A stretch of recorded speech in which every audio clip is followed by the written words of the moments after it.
Isipin mo, may nagabot sa iyo ng pera kapalit ng isang boto. Isang maliit na halaga ngayon, pero kapalit nito ay ilang taong pamumuno. Sa tanong na ito, nakasalalay ang kinabukasan. Pera ba o prinsipyo?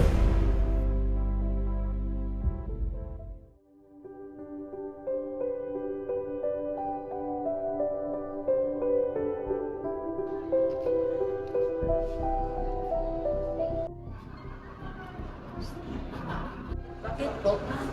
Ito, 1,000. Kasi si Mr. Z ang iboto mo sa presidente. 1,000? Malaking tulong dito.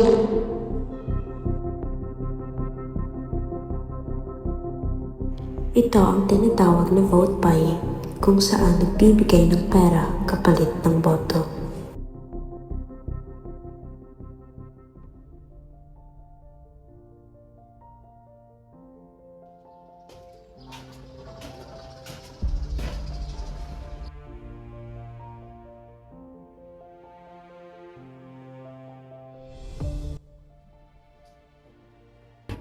Oy, Ray, saan ka galing?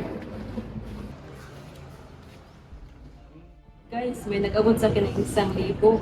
Basta daw iboto ko daw si Mr. Zeng sa eleksyon. Ha? Sino nagbigay? Hindi ko alam eh, basta pera. Ha? Bakit mo tinanggap? Oo nga, ba't mo tinanggap? Malaking tulong kasi ito eh. Kinuha ko na lang kasi sayang. Pero isipin mo, ang 1,000, panandalian lang. Pero ang leader na pipiliin mo, mumumuno ng ilang taon.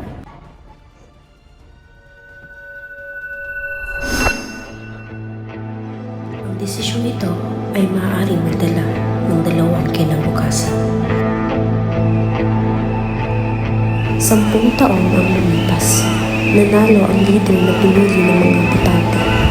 May mga nagsasaya sa kanyang tagumpay, ngunit mayroon din hindi sang-ayon sa naging resulta. Sa bawat botante, may isang tanong na kailangang sagutin. Ibebenta ba ang boto para sa panandaliang pera?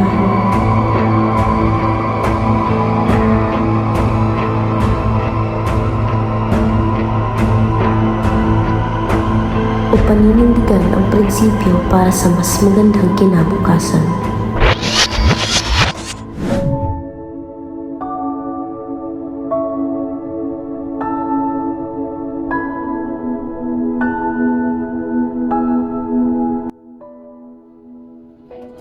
Bakit po? Ito na ang 1,000 para iboto mo si Mr. Zeng sa presidente. Pasensya na po, hindi ko po ibenta ang boto ko.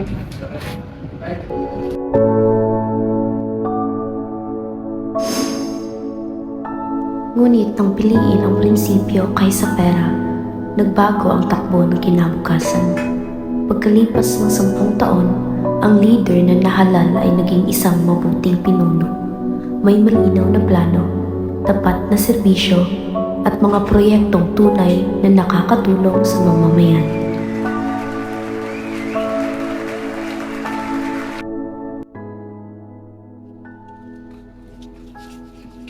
Salamat, Mr. President. Maraming salamat po mga kasi para naman. Maraming salamat po sa breakdown sa atin. Salamat po sa lahat.